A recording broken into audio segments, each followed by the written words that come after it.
Hello and welcome to the Grand Line Review, your source for everything One Piece, and today we are going to be setting sail on a journey to discover as much as we possibly can about one of the most mysterious figures remaining in One Piece. Someone who seems inseparably linked to every grand question mark, whether it be the Void Century, the Ancient Weapons, or even Laugh Tale himself. And this is of course Joyboy. And before I start, I do want to apologize for the lack of visual imagery depicting Joyboy in this video because it's slightly problematic to show a character who has never been seen, although I really do like this shot of young Roger, so for the sake of progression we're going to call this our Joyboy. And whilst his mentions in the series to this point are few and far between, there is a pretty incredible amount of information to be gained from them, painting a fascinating picture of this figure who may very well be the progenitor of the series as we know it. And a lot of what we know about Joyboy can be separated into a tale of two islands, being Fishman Island and Wano Country. But before we head into that, it is time to play Joyboy or Sad Boy. And the rules for this mini game are very simple. All you need to do is choose one side of this coin, either Joyboy or Sad Boy. We will then flip the coin, and if your choice is incorrect, then your punishment for losing will be subscribing to the Grand Line Review, which will result in regular One Piece content uploaded straight into your YouTube feed. And if you are correct, then you don't need to subscribe. Alright, so choose your side. Are you a Joyboy or a Sad Boy? And we will flip the coin now.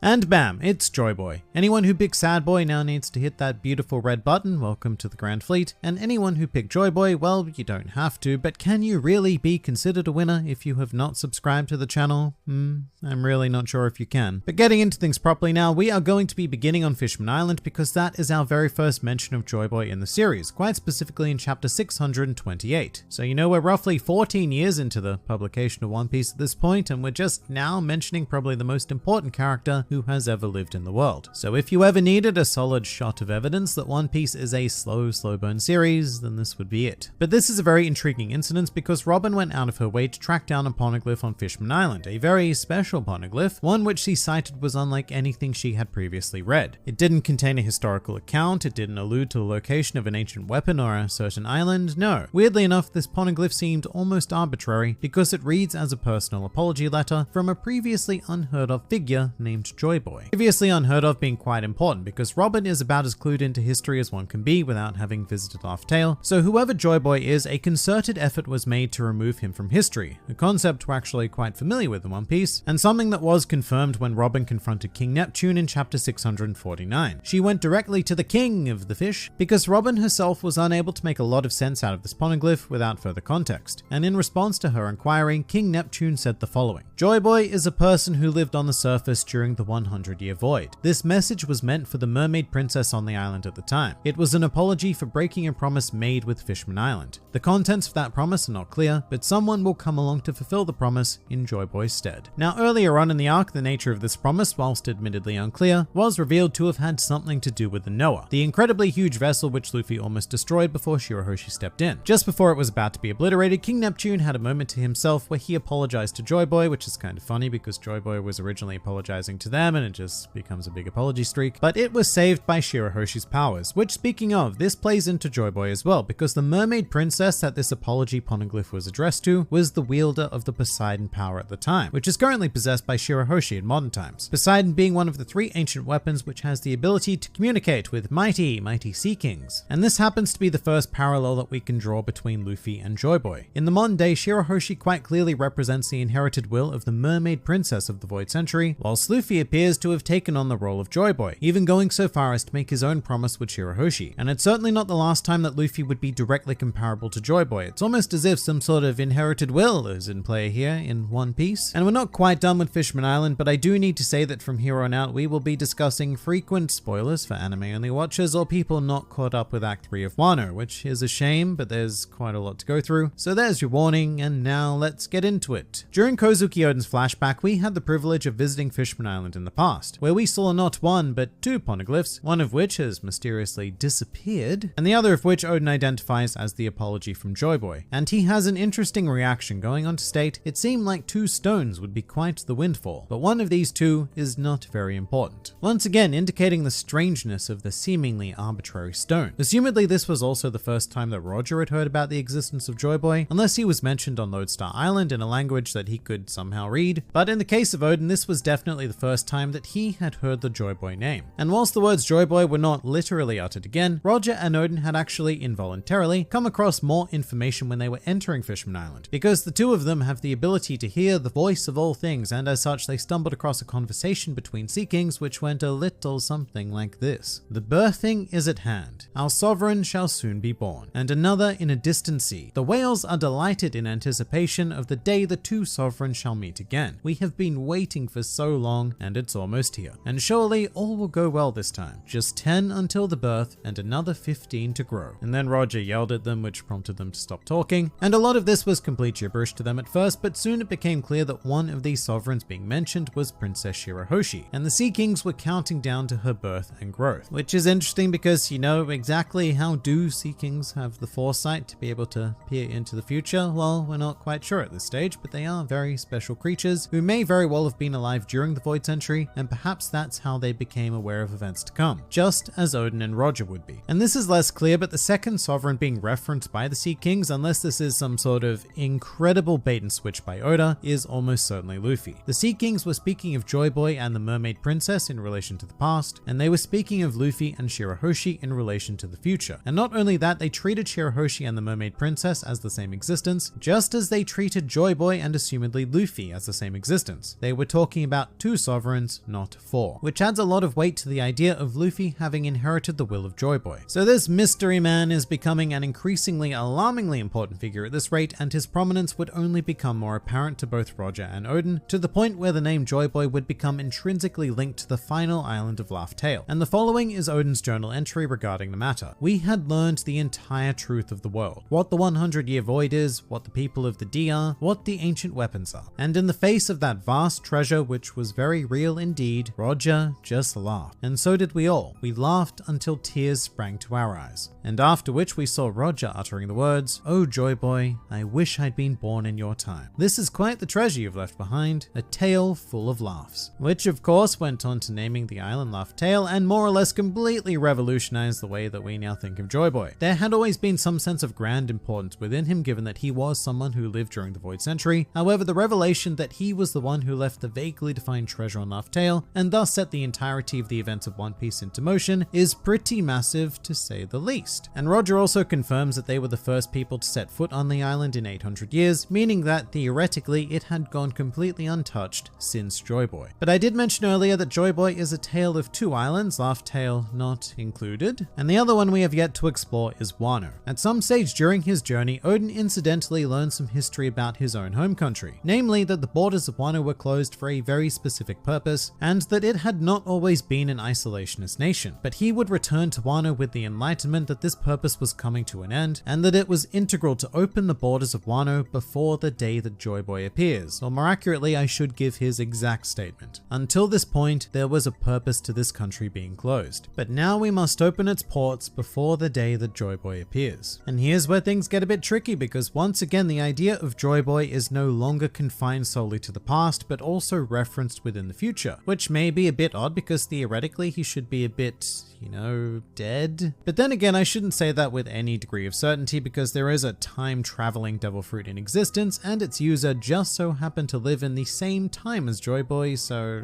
who knows? Tinfoil hat away with that one. But with what Odin knows, he is convinced that Joyboy, or an inheritor of Joyboy's will, was going to appear on Wano in roughly 20 years after his execution. And as it just so happens, one Monkey D. Luffy landed on Wano 20 years after the death of Kozuki Odin. And that would be our third incredibly strong link between Luffy and Joyboy. I suppose one thing you could maybe point out is that Luffy still arrived whilst the borders were closed, but then again, he is almost certainly going to be the one that allows for them to open once more, so there is that. But also, having briefly alluded to Toki, this isn't directly linked to Joyboy, but some of Odin's famous words to our time traveler were the following. Toki, have you come searching too from 800 years in the past, searching for the day the world is overturned? Then jump 20 years ahead, and the day you shall seek. And then his statement was interrupted by an unceremonious noise of hunger, and we didn't get to hear the end, although presumably Toki eventually did. And it's just very interesting that what Toki may or may not have been seeking lines up pretty directly with Joyboy's prophesized appearance on Wano. And even beyond that, because here Odin is mentioning the overturning of the very world. Like, this is beyond Wano, and he even declares that a great war is going to take place, one terrible enough to split the seas themselves. Something that a certain Monkey D. Luffy will no doubt be at the very center Centeroth when it does occur. And that paints a fairly intriguing picture of Joyboy, a profound figure of the Void Century, someone who history should not have forgotten. But there is also a tragic element here as well, because no matter what he accomplished, we do know that ultimately Joyboy failed. He was unable to keep his promise with the Mermaid Princess, and he was unable to stop the 20 kingdoms amalgamating into the world government and effectively taking over the world. All he was able to do was leave a message, an accurate account of history, as well as somehow an accurate account of the future. Or at least, presumably accurate. I suppose we don't know yet. But that is the element to Joyboy that is more mysterious than any other. The fact that he or those around him had the foresight to peer almost 1,000 years into the future and see this impending war coming, as well as Joyboy's apparent role in it. I mean, I guess these sorts of powers aren't unheard of because Charlie is a fairly prolific fortune teller, but even she has limits. But one thing I will also briefly touch on is the pure speculation of the straw hat located on Marichois. There is currently nothing at all solid to indicate that this is the case, but it is a very popular idea that this hat may have belonged to Joyboy, which would indicate that he was actually a giant. The crux of this idea comes completely from the inherited straw hat though. At this stage, I have very little doubt that Luffy embodies the will of Joyboy, and a straw hat would be a perfect symbol of that. You know, even though the world government confiscated Joyboy's hat, well, guess what? Luffy found one anyway, so meh. That is 100% speculation though, just to reiterate. But whatever the case, I am really fascinated to discover more about Joyboy and just what the Void Century has to offer. But what do you guys think? Please do leave your thoughts in the comments below, or even join my Discord server. And if you'd like to see more videos like this, then please do go and check out some of my other content, or even subscribe to the channel for more glorious One Piece business uploaded straight into your YouTube feeds. But for now, this has been the Grand Line Review, and I'll see you next time.